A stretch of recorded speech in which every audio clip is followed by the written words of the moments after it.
Et quand Dieu arrive dans le studio, il s'appelle Philippe Tournon. On ne l'avait pas encore fait celle-là. Le porte-voix des Bleus, responsable du service de presse de la Fédération française de football pendant des années et des années. Bon, il est parti en 2018 malheureusement. Et ce livre, La vie en bleu, 50 ans de secrets dans les coulisses de l'équipe de France aux éditions Albin Michel. Il aurait pu être sous le sapin. Eh ben, il a certainement été sous le sapin. En tout cas, je vous conseille largement de le lire, même si vous n'aimez pas le football, puisque c'est une clé d'entrée et c'est accessible, c'est très accessible en tout cas. Oui, bonjour Philippe Tournon. Bonjour. Oui, je le disais parce que c'est vrai que c'est le livre indispensable, mais alors vraiment indispensable pour tous les amoureux de l'équipe de France de football, hein, et il y en a quand même quelques millions, je crois, au passage. Qui vont l'acheter, oui. Il y a 50 ans de secret, parce que vous avez connu tous les entraîneurs et des Bleus et les joueurs depuis 50 ans. Hidalgo, Platini, Trésor, Rocheteau, Henri Michel, Deschamps, Laurent Blanc, Cantona, Jacquet, Papin, Zizou, Ribéry, Griezmann, Mbappé, Pogba. Tous sont passés effectivement par lui, tous sauf Domenech. Domenech, oui. Oui, Domenech. Ouais. Oui, quand Raymond est arrivé en 2004, il a pris une décision qui est tout à fait respectable et contre laquelle je me suis absolument pas insurgé. C'est comme quand un nouveau Premier ministre fait son gouvernement. Il a dit, bon, vous êtes là depuis 10 ans, 15 ans, toi ça fait bientôt 20 ans. Je pense qu'il faut changer tout. Il faut des nouveaux visages, des nouvelles voix, même pour les joueurs.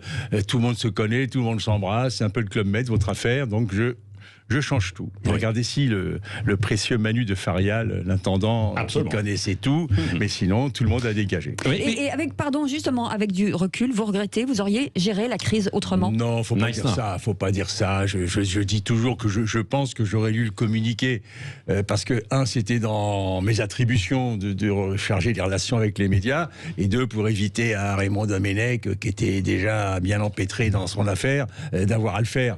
Mais voilà, c'est tout ce que je peux dire. J'aime pas m'avancer sur des événements que j'ai pas vécu vraiment de l'intérieur. Oui, et que vous suiviez effectivement de l'extérieur avec ces développements. Et vous êtes revenu donc justement après, avec, rappelé par Laurent Blanc qui me rappelle. C'est ça.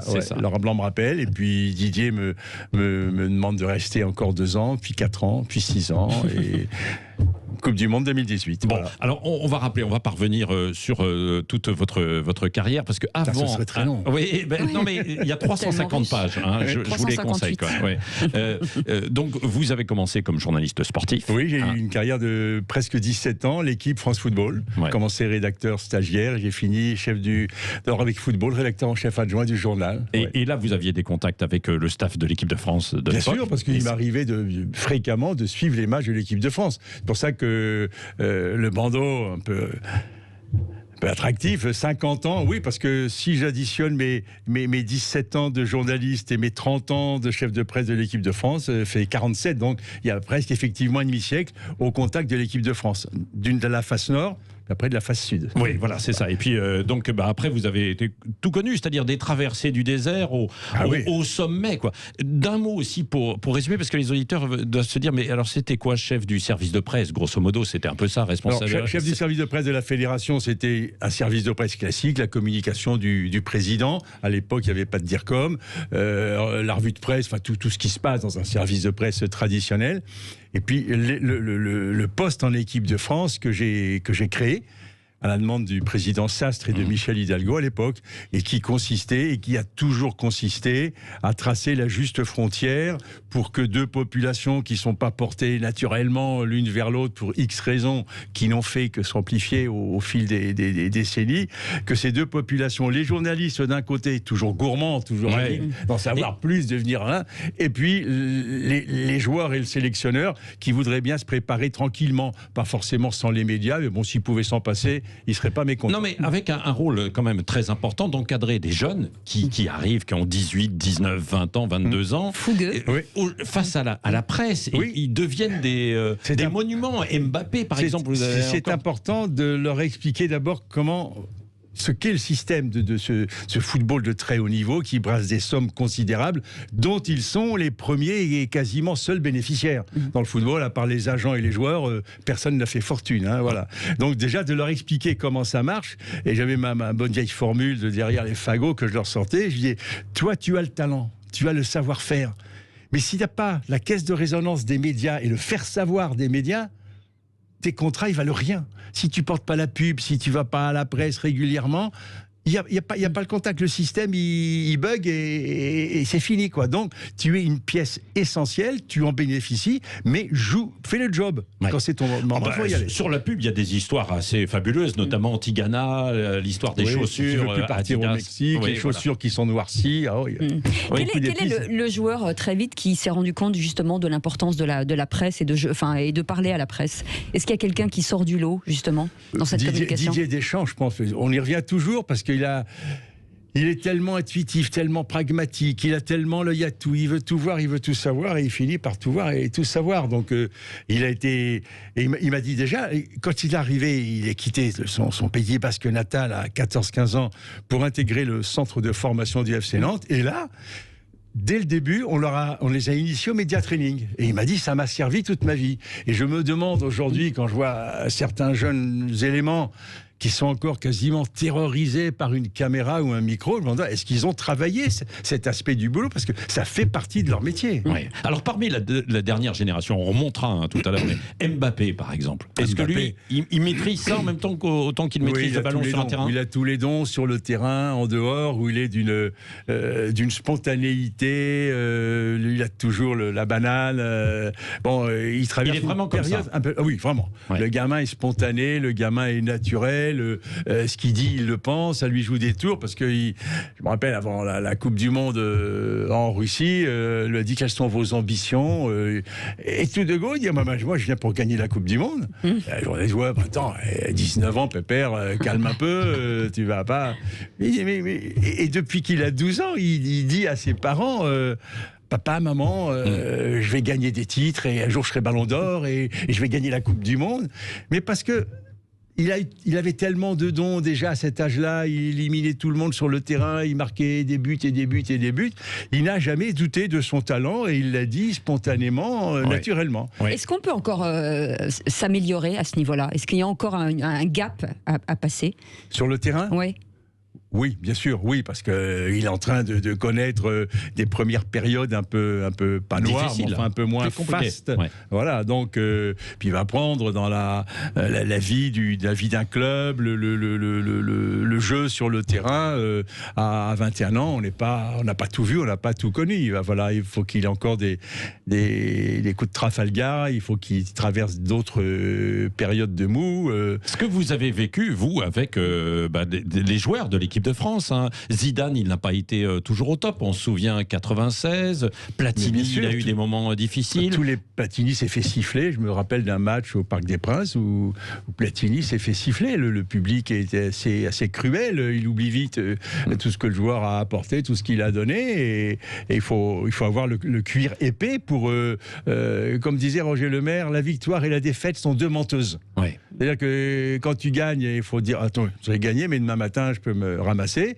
Et quand tu perds, tu dis, j'ai perdu, mais demain, je vais gagner. Voilà. Ouais. J'ai retenu la formule parce qu'elle est très, très vraie. Ouais. Philippe Tourdon, quel a été le moment le plus pénible, peut-être, avec l'équipe de France? Parce qu'il y a eu des moments difficiles, en fait, aussi. Clairement, c'est le soir de France-Bulgarie. Ouais. Quand on laisse échapper une qualification à la Coupe du Monde 94 aux États-Unis qui était évidente, mais certainement trop évidente pour tout le monde. On venait de prendre 13 points sur 14. Ouais. À l'époque, la victoire était à 2 points. On avait été gagné à Tel Aviv 4-0. On recevait Israël à la maison. Pas énorme quand même. Ouais. La Bulgarie, on avait été battu chez elle, mais depuis on avait tout gagné. Et la Bulgarie n'avait jamais gagné un match de qualification en dehors de Sofia. Et on joue 2 matchs à la maison. Donc, insidieusement, cette mauvaise petite musique du « ouais, c'est dans la poche », elle nous a un peu tous endormis. Je me rappelle les conférences de presse à Clairefontaine. On parlait même pas des matchs. C'était « alors, qu'est-ce que vous savez des États-Unis ? Si vous avez le choix entre la Floride et la Californie pour passer vos vacances, vous iriez où ?» Voilà, donc on s'est tous laissés embarquer dans ce confort et qui nous a joué un très mauvais tour. Oui, avec Ginola qui a porté un peu le chapeau, quoi. Oui, bien très sûr. Injustement. Le pauvre Gérard Houllier, lui... l'a désigné comme bouc émissaire de ce truc. Le ballon. L'inspiration qu'il a avec ce grand centre un peu saucissonné qui arrive nulle part, sinon dans les pieds d'un Bulgare qui déclenche la contre-attaque, c'est pas un péché mortel quand même. Alors après, il faut aussi avoir, vous parlez de Gérard Rouillet, de la fermeté quand même quand on est entraîneur. Il faut savoir manier la carotte et le bâton. Et il y a une anecdote que vous racontez, vous revenez dessus, sur Jacquet et Cantona notamment. Parce que beaucoup de gens n'ont pas compris pourquoi Cantona n'était pas sélectionné en 96 avec au moment de l'Euro avec les Bleus, et là Aimé Jacquet a été très cash. Vous le racontez là en fait de nouveau avec Canto. C'est Henri-Émile qui accompagnait Aimé Jacquet à cet entretien, qui me l'a confirmé. Aimé me l'avait déjà dit à l'époque où Aimé et Henri-Émile vont voir Eric qui venait d'être transféré en Angleterre. On avait trouvé avec Djorkaeff et Zidane des créateurs de jeux, des 10, des 9,5, mais en 9, en pointe de l'attaque, Aimé cherchait toujours. Donc il met le marché en main à Eric Cantona. Eric, j'ai besoin d'un 9, tu peux jouer 9, je sais que tu peux jouer et être bon en 9. Eric raconte, j'ai envie de bouger, j'ai besoin de liberté, j'ai ci, j'ai ça. Et Eric, tu veux pas. Eric, en silence, non, coach, c'est non. Et Eric s'est auto-exclu de la sélection et non pas comme on continue de le colporter parfois, parce que c'est vrai, c'est un tempérament alors entier. Voilà, il y en avait des tempéraments. Quels sont les joueurs que vous aviez le plus de mal à cadrer pour aller devant la presse parce qu'ils avaient du tempérament? Il y a eu Eric à son époque, et puis plus récemment, Paul Pogba a été... pour de bonnes ou de moins bonnes raisons, il est resté plus d'1 an sans vouloir aller à la presse. Avec la caution de Didier Deschamps, parce que dans mon rôle, il faut que la presse, personne n'y va en sautant de joie, mais non, il n'y en a pas quelques-uns qui m'aiment bien. Non, mais il y en a qui sont à l'aise, pour lesquels Hugo Lloris, ça pose jamais aucun problème. On dit qu'il est langue de bois, mais ça pose pas de problème. Adil Rami, quand il y va, etc. Les Lizarazu, le Bruno Martini, Raphaël Varane, ils y vont sans rechigner et sans aucune appréhension. Mais bon, il y en a encore. Zidane, il n'était pas fanat, mais il faisait le job. Il faisait le job. Il était taiseux quand même. Oui, oui. C'est pour ça d'ailleurs, la métamorphose de Zidane, le joueur qui quitte la scène en 2006, qui regarde toujours ses godasses et qui rase les murs pratiquement, et l'homme épanoui, radieux qu'il est devenu dans sa fonction d'entraîneur, c'est une métamorphose qui me ravit. Et on va revenir dans un instant. Vos appels 0826 300 300, vous avez sans doute des questions, bien sûr, à poser ce matin avec Philippe Tournon pour ce livre La vie en bleu aux éditions. Oui, je sais pas moi, sur l'évolution du caractère des joueurs, par exemple, sur l'argent aussi, est-ce qu'elle a changé les choses, et puis des anecdotes, allez-y, n'hésitez pas. Moi j'ai une petite anecdote qui j'aimerais bien en parler. On revient dans un instant, 9h28. Ça s'appelle La vie en bleu, 50 ans de secret dans les coulisses de l'équipe de France aux éditions Albin Michel. Philippe Tournon est avec nous, porte-voix des Bleus, responsable du service de presse de la Fédération française de football pendant des années, entre autres. Et juste avant de prendre notre auditeur, je voulais revenir sur une anecdote qui est quand même assez atypique.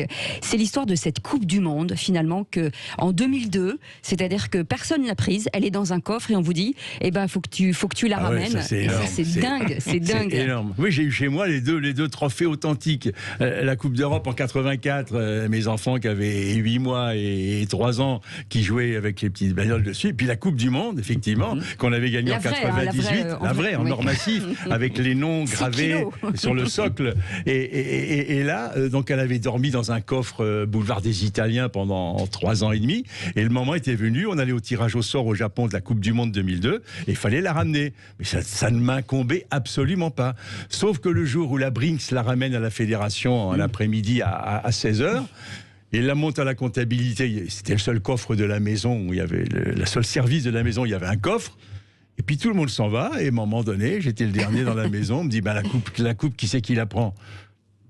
C'est toi, elle était tout seul, il n'y a plus que toi, tu pars demain matin au Japon. Alors je la prends, je trouve un vieux sac Adidas qui traînait, je la mets dedans, je la mets sur le coffre à l'arrière dans la voiture, et puis Maintenant, dans le rétroviseur, si c'était pas civil, je la ramène à la maison et on a passé la soirée avec la Coupe du Monde. On fait des photos avec ma femme. Et elle a dormi sous le lit. Et ben oui, parce que la chambre était à l'étage de la maison, à Orphagne, vous connaissez bien. Oui, bien sûr, je connais bien.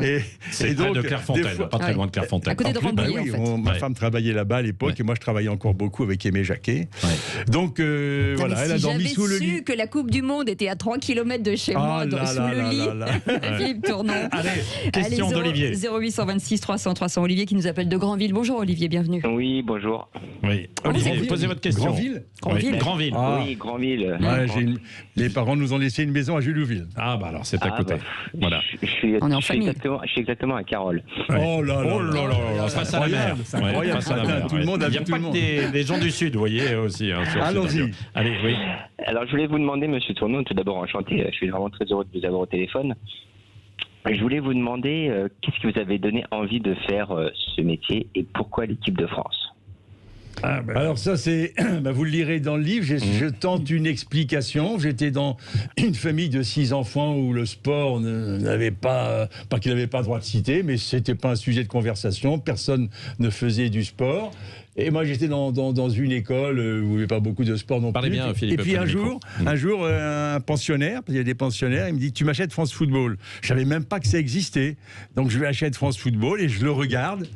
Et ce jour-là, je sais pas, c'est peut-être passé quelque chose. J'ai eu pour le football un attrait soudain et quasiment irrépressible. Et 3 ans après, je disais à mon père, j'avais 15-16 ans, papa, je vais être journaliste à l'équipe. Et puis voilà, ça s'est fait. J'ai été journaliste à l'équipe et après, j'ai intégré la fédération, le service de presse et le staff de l'équipe de France. Oui, et il a connu donc toutes les équipes de France. Il y a toujours une question Olivier, il y a toujours une question qu'on pose, c'est quelle a été la meilleure des équipes de France? Alors ça c'est l'éternelle question. Alors qui a été le meilleur entre Platini et Zidane? Le meilleur collectif? D'abord c'est l'équipe qui gagne. Le sport de haut niveau, c'est le tableau d'affichage. Après on peut faire toutes les analyses esthétiques, mettre une valeur artistique comme en patinage.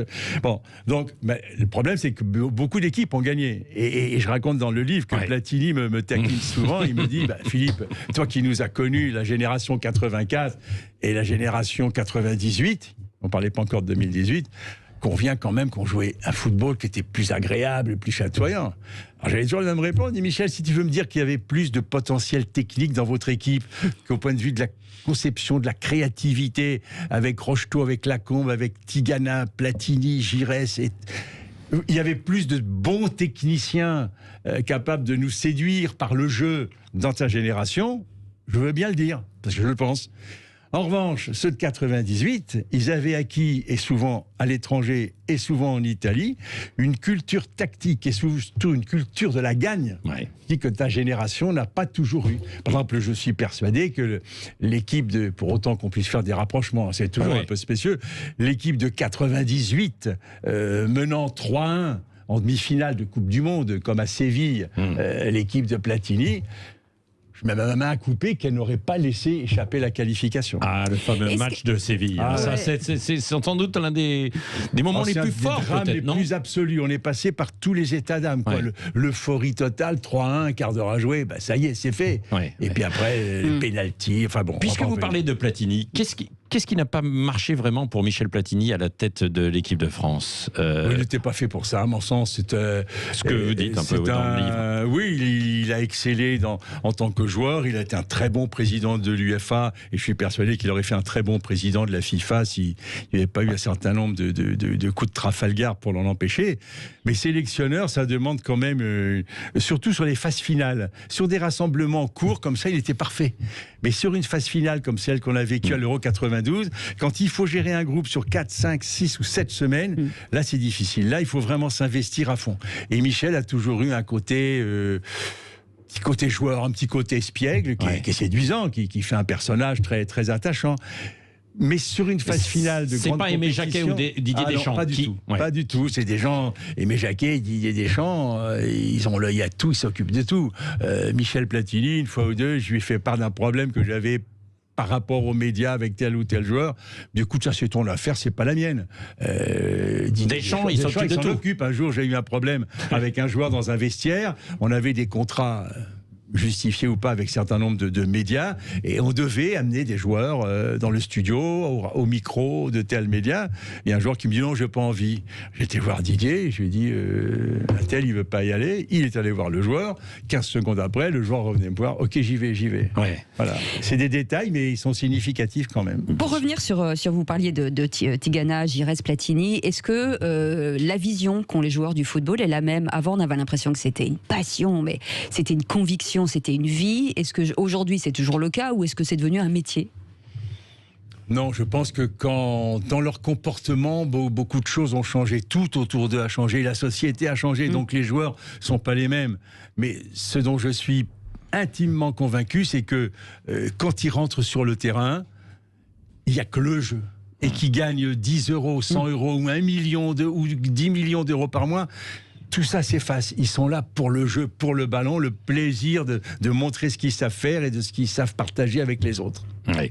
Il y a Philippe Bilger qui était éditorialiste ce matin et qui est resté avec nous en ligne pour vous écouter, et puis en même temps je sais qu'il piaffe de vous poser une question, lui aussi qui est fan de football. Oui, Philippe aussi, Philippe Bilger. Alors, en effet, c'est un bonheur d'abord d'entendre Philippe Tournon sur Sud Radio, et je voudrais lui poser une question qui renvoie à mes propres dysfonctionnements. Est-ce que le monde du football est un monde à part, Philippe Tournon, ou est-ce qu'il y a des entraîneurs qui, d'une certaine manière, sont obligés de prendre en compte le fait que chaque Français est un sélectionneur en chambre? Ah oui. Oui, on est au cœur d'un vrai problème, mais qui n'en est pas un. On dit souvent qu'il y a 60 millions de sélectionneurs en France, et bien évidemment, le sélectionneur, d'aucune façon, ne peut prendre en compte l'air du temps ou la tendance des sondages. Le sélectionneur a en tête un groupe à peu près d'une cinquantaine de joueurs. Il a ses petites fiches, et j'en ai vu quelques-uns, et à chaque poste, ils ont leur petite hiérarchie de le numéro 1, le 2, le 3, le 4, le 5, et en fonction de la saison, des performances des uns et des autres, ça change un peu dans la hiérarchie. Mais en aucun cas, l'opinion publique au sens large n'influe sur un sélectionneur. Oui. C'est impossible. C'est impossible. Mais il y a une pression énorme. Oui. Et pour ça, il doit s'abstraire de cette pression. Et il y a des épisodes que vous racontez aussi, Philippe Tournon, dans ce livre, qui rejoignent la question de Philippe Bilger sur cette pression. Notamment, c'est par exemple Aimé Jacquet. On se souvient avant, on a oublié, mais avant la Coupe du Monde de 98, c'est pas évident. Il passe 2 ans. Oui, il passe 2 ans difficiles avec la pression qui est mise par les journalistes que vous connaissez bien de l'équipe. Oui, c'était un peu cruel pour moi parce que c'était mon journal. J'avais passé 17 ans, et les journalistes en responsabilité de la rubrique football à l'époque ont eu le sentiment, et ils l'ont dit sans ménagement, que Aimé Jacquet n'était pas l'homme de la situation. C'est leur droit, et ils avaient le droit de le penser, ils avaient le droit de l'écrire. Loin de moi l'idée de leur faire un reproche de cette nature. En revanche, où j'ai commencé à tiquer et ne pas être en désaccord, c'est que, jeu spectaculaire ou pas, on en revient toujours là, on s'est qualifié pour l'Euro, c'était déjà pas évident quand on était dans le trou après la Bulgarie. Non seulement on se qualifie pour l'Euro, mais on va en demi-finale, éliminé seulement au pénalty. Et malgré tout, ils ont décrété que l'Euro était raté, que le jeu était indigent. Et jusqu'au bout, jusqu'à 8 jours du coup d'envoi, ils ont multiplié les allusions un peu déplaisantes, voire ironiques, ou même grinçantes ou déplaisantes, sur la capacité d'Aimé Jacquet, de cette équipe, à aller décrocher un titre. Voilà. C'est cette obstination grinçante que j'ai pas aimé, cet acharnement. Voilà. Oui. Philippe Bilger, vous voulez prolonger, je crois. Mais Philippe Tournon, très vite, mai 98 est apparu à beaucoup de Français comme une sorte de miracle par rapport au match précédent. Est-ce que vous partagez ce sentiment tout de même ? Si vous voulez me faire dire que l'équipe de France n'avait pas aligné les matchs probants, oui. Néanmoins, les résultats étaient quand même assez favorables. Donc c'est une vieille histoire si on s'en tient encore une fois à l'analyse de la performance sur le plan de la technicité, du beau jeu, etc. Mais comme dit Aimé Jacquet, j'ai jamais vu un classement du beau jeu. Oui, il y a des palmarès, vainqueur de la Coupe du Monde, vainqueur du championnat d'Europe, vainqueur du beau jeu, meilleure note artistique, la plus séduisante, la plus si, ça n'existe pas. Mais c'est un débat qui est vieux comme le monde, mais qui n'est pas inintéressant. J'ai la faiblesse même parfois d'y succomber en écoutant mes collègues qui chroniquent à perte de vue. Ah, s'ils avaient joué en 4-2-4, ah oui, mais 4-2-3-1, non, moi c'est le 4-3-2-1. Oui, mais d'accord, on peut tout faire, on peut tout refaire. À l'arrivée, le juge de paix, je le dis toujours, c'est la victoire. C'est le tableau d'affichage. Voilà, c'est ça. Est-ce qu'on aurait pu imaginer l'explosion du football français ? Oui, à partir du moment où j'en parle dans le bouquin, en rendant un grand coup de chapeau à Georges Boulogne, le premier directeur technique national, qui a senti avant tout le monde que si on n'allait pas vers la formation, si on ne prenait pas le métier par le bon bout, avant on était à 20 ans, on était un bon amateur, on passait pro. Alors qu'on sait bien, enfin je ne vais pas faire de la physiologie de bazar, mais il y a des acquisitions musculaires, cardiaques et autres qui se font à l'adolescence. Il faut commencer à travailler. On est passé maintenant à la préformation. Dès 14-15 ans, les joueurs commencent à travailler avec des charges de travail de leur âge. Puis après, il y a la formation. Ça, c'était la planche de salut du football français. Et je pense que peut le redevenir encore. Donc le football français a pris le problème par le bon bout. Il a essayé de se persuader qu'il faisait partie des 5 géants du football mondial avec l'Espagne, l'Italie, l'Angleterre et l'Allemagne. On n'y est pas. Et quand ils ont vu miroiter le milliard de droits de télévision, ils sont alors dit, là, oui, dernièrement, c'est le pactole. Et bon, Canal a dit tout de suite, ça vaut pas ça. Il n'a pas surenchéri. Puis Mediapro l'a fait, et on a vu comment ça s'est terminé. C'est une déconfiture totale. Et pour l'heure, il n'y a plus de diffuseurs. Enfin, si, les matchs continuent d'être retransmis, mais le seront-ils encore longtemps ? Et l'appel d'offres que la Ligue va être obligée de lancer dans les jours prochains ne débouchera certainement pas, et de loin, sur le milliard espéré. Ouais. Donc, le football professionnel travaille bien. C'est une activité qui est bien menée, qui génère des emplois, des milliers d'emplois, qui fait revenir en taxes et en impôts des centaines de millions. Donc, il n'y a rien à dire. Quand on dit qu'il y a trop d'argent, ils sont trop payés, les joueurs. Vous en parlez dans le livre. Absolument. Je récuse totalement ce procès. Comme je dis, c'est de l'argent privé qui crée des emplois et qui fait revenir de l'impôt. Bon, alors après, qu'il y ait des grenouilles qui veulent se faire plus grosses que le bœuf et qui éclatent, oui. Mais ce que vous dites d'ailleurs, c'est que finalement, on n'a jamais, en dehors des joueurs, on n'a jamais gagné d'argent dans le football. Au contraire, tous ceux qui investissent. Je connais des gens qui ont fait faillite. Je pense à mon ami Jacques Rousselot, ancien président de Nancy, qui a mis une vingtaine de millions de sa poche. Et ils mettent tous de l'argent. Mais alors pourquoi ils viennent investir dans le football aujourd'hui ? Le foot, c'est une passion. Le football rend fou. C'est une espèce de maîtresse. D'autres ont des investissements. Patron de club, ça vous aurait plu ? Non, c'est trop complexe et il y a trop de domaines dans lesquels je ne me sentirais pas du tout à mon aise. Philippe Tournon, un mot aussi sur l'évolution quand même du caractère des jeunes footballeurs. Entre l'époque sous Hidalgo, donc des Rocheteau, etc., Platini, Gianghini et compagnie, et les joueurs en fait aujourd'hui. Ça a changé quand même. Vous le racontez dans votre livre. Après, c'est au moment de Naïsna, par exemple, vous avez chanté mais ça n'a pas cessé. C'est un constat très personnel, mais j'ai l'impression qu'à l'époque des années 70, de Bosquier, de Beretta, ces gens-là, étaient des plus mûrs.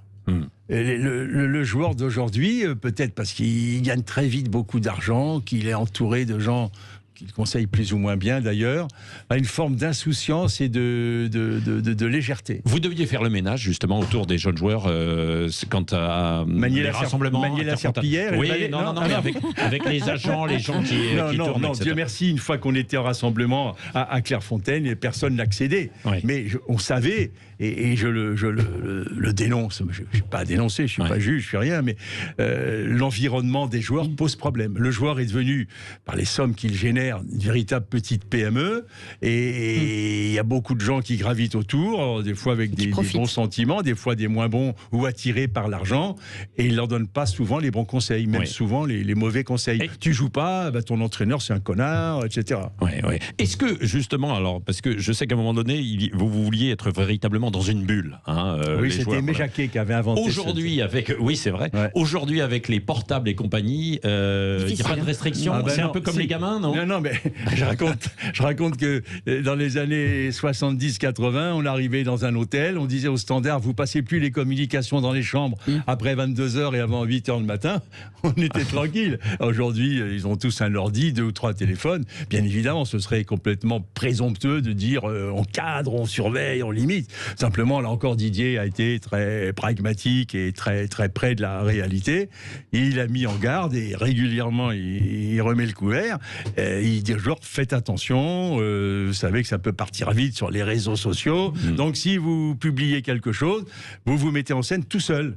Pas dans la vie de groupe, jamais. Et le téléphone est toujours interdit à la salle à manger et dans les réunions. Parmi tous les joueurs que vous avez connus, quels étaient les meilleurs bouts en train, ou quels sont encore peut-être aujourd'hui les meilleurs bouts en train de cette équipe lors des rassemblements? On en voit sur les réseaux sociaux. Sur la dernière Coupe du Monde, Adil Rami, et il a eu du mérite parce que c'est le seul qui n'a pas joué une minute. C'est vrai. Il n'a pas joué une minute, donc il aurait pu en concevoir...